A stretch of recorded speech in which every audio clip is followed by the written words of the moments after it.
हरियाणा सीटी की डेट बढ़ाने के लिए एक युवक ने जींद से निकाली तिरंगा यात्रा। जींद से कुरुक्षेत्र पहुंचा युवक बोला, वेबसाइट में बनी रही दिक्कतें, कई लाख युवा नहीं भर पाए फॉर्म, सीएम आवास तक निकाली जाएगी तिरंगा यात्रा। पूर्व डिप्टी सीएम दुष्यंत चौटाला पर भी साधा निशाना।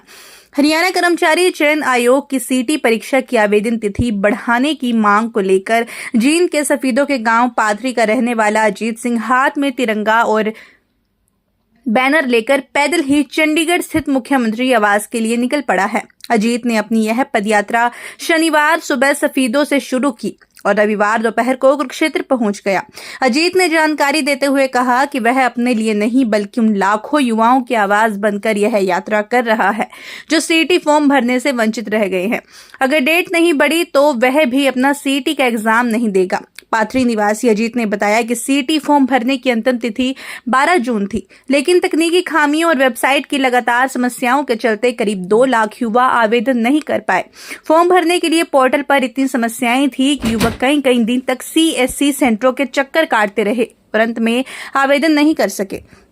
हजारों युवा अपने दस्तावेज पूरे कराने में ही उलझे रह गए और पोर्टल बंद हो गया। अजीत का कहना है कि सरकार को इन युवाओं के भविष्य को ध्यान में रखते हुए कम से कम 3 से 5 दिन के लिए पोर्टल फिर से खोल देना चाहिए ताकि वे भी सीटी में भागीदारी कर सके। अजीत सिंह ने सीटी आवेदन के लिए निर्धारित की गई 1000 रुपए की फीस को भी अधिक बताया और कहा कि सभी युवा इतनी फीस वहन नहीं कर सकते। सरकार को इसे घटाना चाहिए ताकि आर्थिक रूप से कमजोर वर्ग के युवा भी परीक्षा में शामिल हो सके। फार्म न भर पाने वाले युवाओं को 5 साल तक पछताना पड़ेगा और वे सरकार को कोसते रहेंगे। अजीत ने इस दौरान पूर्व डिप्टी सीएम दुष्यंत चौटाला पर भी हमला बोला। उन्होंने कहा कि जब दुष्यंत सरकार में थे तो उन्होंने युवाओं को केवल इस्तेमाल किया।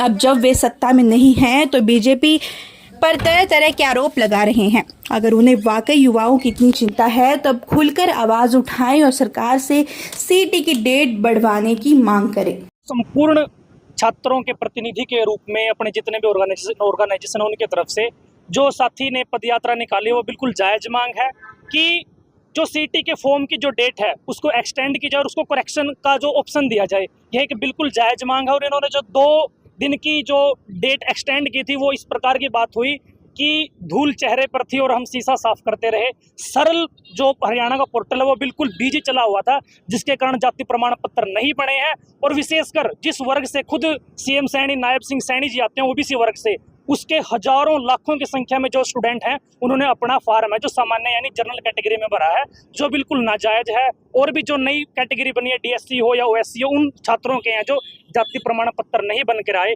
हमारी एक हम्बल रिक्वेस्ट है कि आप इस जो सीटी की जो डेट है उसको एक्सटेंड करें और उसको करेक्शन का जो ऑप्शन दिया जाए। हम सभी कुरुक्षेत्र विश्वविद्यालय के साथी, हमारे साथ हमारे अक्षय जी हैं, अमन जी हैं और जितने भी साथी हैं, हम इस पदयात्रा का समर्थन करते हैं और इनको बताना चाहते हैं कि देखिए आप अकेले नहीं हैं, आप जहां जहां भी जाओगे शिक्षण संस्थानों के अंदर आपको समर्थन मिलेगा। आभार। जय भीम, जय भारत। आपका नाम क्या है? मेरा नाम साहिल बड़सीकरी है। मैं यहाँ कुरुक्षेत्र विश्वविद्यालय का छात्र हूँ और अपने तमाम मुद्दों के साथ हमेशा प्रशासन से बात करते हैं और जायज बात करते हैं। और सरकार के खिलाफ आज हमारी ये आवाज है कि जल्द से जल्द इस मुद्दे को संज्ञान लिया जाए और इस डेट को एक्सटेंड करें और करेक्शन का ऑप्शन दिया जाए। पदयात्रा कर रहे हैं, क्या मांग है, कहाँ तक जाए? देखिए, मेरी पदयात्रा जो सफीदों से शुरू हुई थी और यह पूरे के पूरे सीएम हाउस चंडीगढ़ तक जाओगी। मैं लगातार पैदल चल रहा था सफीदों तक और करनाल कल मैं पहुंचा था। आज मैं करीब 3 बजे पहुंच गया था अपने यहाँ पे, 3:30 बजे। उसके बाद मैं रिफ्रेश हुआ हूँ और अपना वो करा है। अपनी यूनिवर्सिटी के साथी हैं, साहिल है, पूरी की पूरी टीम है। उन्होंने एक भव्य तरीके से फूल मालाओं के साथ स्वागत करा है। और जो मैं मुद्दा उठा रहा हूँ ये बिल्कुल छात्र हित में और छात्रों के हित में होना भी चाहिए, क्योंकि बहुत सारे छात्र ऐसे थे जो सीईटी का आवेदन करना चाह रहे थे, लेकिन टेक्निकल फॉल्ट की वजह से 5-5, 10-10 दिन उन्होंने बैठना पड़ा है। जैसे सुबह बैठ के तो शाम हो जाओ थी, उनका पोर्टल नहीं चला था, अंडर प्रोसेस दिखा देता या बैक मार जाओ था। ये किसी भी अभ्यर्थी की कमी नहीं है, ये कमी है तो कहीं ना कहीं सरकार का टेक्निकल फॉल्ट में कमी है। इसमें अभ्यर्थी दोषी नहीं है, उसको पूरा टाइम दिया जाना चाहिए था, पूरा टाइम मिलना चाहिए था। क्योंकि अगर वो अपना फॉर्म नहीं भर पाओगा, आवेदन नहीं कर पाओगा, तो उसका पूरी जिंदगी मलाल रहेगा कि भाई काश मैं भी अगर एग्जाम देता तो नौकरी लग सकूँ था। ये मैं माननीय मुख्यमंत्री जी हैं, बिल्कुल स्पष्ट हैं, मैं उनकी कोई क्वेश्चन मार्क नहीं कर रहा, लेकिन ये जायज़ मुद्दा होने के कारण उन्होंने इस तरीके से लखाना चाहिए, क्योंकि युवा की भागीदारी 64% है और सरकार बनाने में और गिराने में युवा का अहम योगदान रहा है। मैं माननीय मुख्यमंत्री जी तक अगर मेरी आवाज़ पहुँचती है तो मैं कहूँगा कि भाई मेरी 2-3 जायज़ मांगे हैं। एक तो तुरंत प्रभाव से 2-3 दिन बढ़ाए जाने चाहिए CET डेट के, और दूसरा जितने भी रिक्त पद है, चाहे वो स्वास्थ्य विभाग में है, चाहे वो एजुकेशन में है, चाहे वो भिन्न के, चाहे पुलिस डिपार्टमेंट में है, कहीं भी है, उसका हर एक खाली रिक्त पद भरे जाने चाहिए।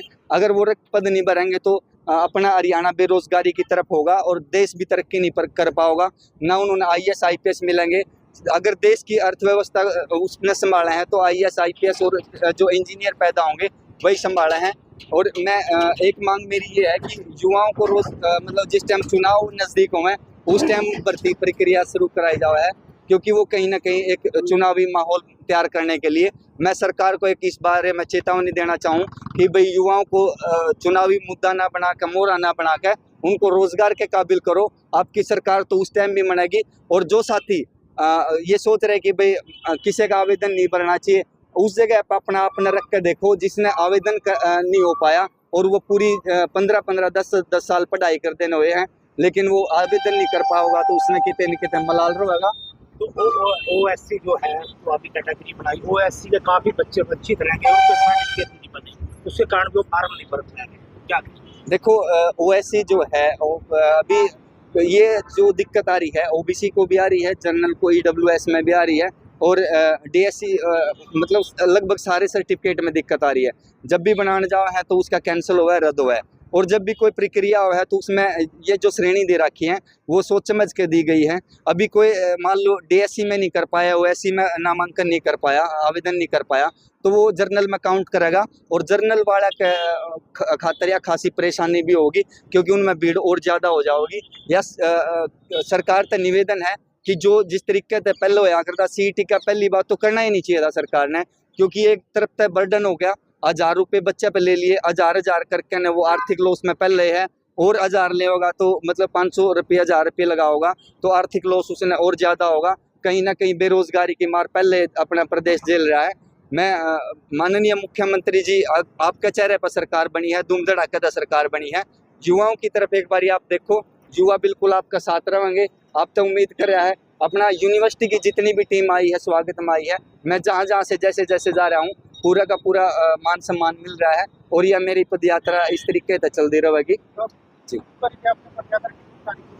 मैंने शुरू करी थी, कल करी थी करीब 3 बजे सफीदों से पैदल, असंध कोंदेड़, करनाल कोंदेड़, मैं यहाँ पे अभी आया हूँ। किसी संस्था से जुड़े हुए हैं?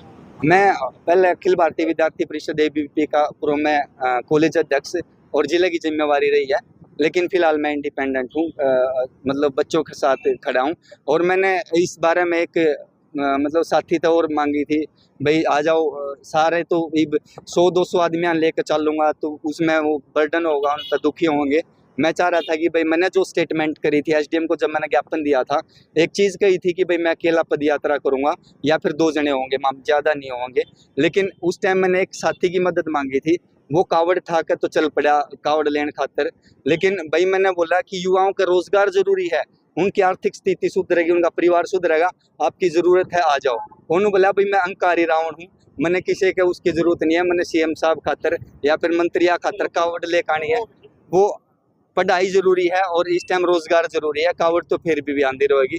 ये अहंकार वाली बात नहीं होनी चाहिए, और बच्चा का उज्जवल भविष्य की मैं कामना करूँ। जी, मैं आपके चैनल के माध्यम से एक छोटा सा संदेश और देना चाह रहा हूँ कि अपने जो डिप्टी CM रहे हैं मुख्य पिछली बार, दुष्यंत चौटाला, वैसे तो वो अभी लगातार मैं देख रहा हूँ तंज कसदे और नज़र आ लग रहे हैं। कभी कांग्रेस ने लेकर न B टीम बता रहे हैं, कदे अपने जो भर्ती रद्द करवाने लेकर मुद्दा उठा रहे हैं। तो मैं कहना चाह रहा हूँ, जिस टाइम उनकी सरकार थी और डिप्टी CM थे, उस टाइम उसने किसी भी युवा खातर नहीं सोचा, बल्कि युवा अंधकार में भेज दिए। पूर्ण बहुमत से वो 10 सीट देकर न डिप्टी CM बनाए थे, और उसकी बिरादरी ने भी उस पर यकीन करा था। लेकिन वो जिस टाइम उनका टाइम आया था उसने किसी के साथ में खड़ा नहीं नजर आया, बल्कि इस टाइम वर्तमान में जो सरकार है उस पर तंज कसर रहे हैं। तो मुख्यमंत्री जी में आप डिप्टी मुख्यमंत्री जी पूर्व में रहे हैं, जो आप तो पूछना चाह रहा हूँ कि भाई युवाओं तो चिल्लान दे रहे, आपने वोट ले ली, आज एक युवा पैदल यात्रा कर रहा है। अगर आप सच्चे मतलब वो हो, नेता हो, तो आप आकर न देखो, ये झूठी जबान करना छोड़ दो। जिस टाइम आपकी युवा ने जरूरत थी तो आपने गद्दी प्यारी होगी, सीट प्यारी होगी, उस पहले आपने कदे युवा की सोच नहीं करी। और मैं आपके चैनल का माध्यम से, आप सबका चैनल का माध्यम से एक निवेदन करना चाहूँगा, क्योंकि यात्रा लंबी है और जैसे अभी इन साथियों ने देखी है, लाइव देखी है कोई भी रिपोर्ट, तो इन्होंने मेरा स्वागत करा है। इस तरीके ताजीपुर में मैं जाऊं तो आप तो संपर्क बता दूं, अजीत नाम है मेरा, अजीत पाथरी, 9991003157 ये मेरा नंबर है। साथियों, मेरा हौसला जब बढ़ेगा, जब आप मेरा हौसला बढ़ाओगे, तो आप तो यही निवेदन है। और सभी चैनलों का मैं बहुत बहुत दिल से आभारी हूँ, आपने इतना टाइम निकाला और मेरे लिए सारी चीज़ को।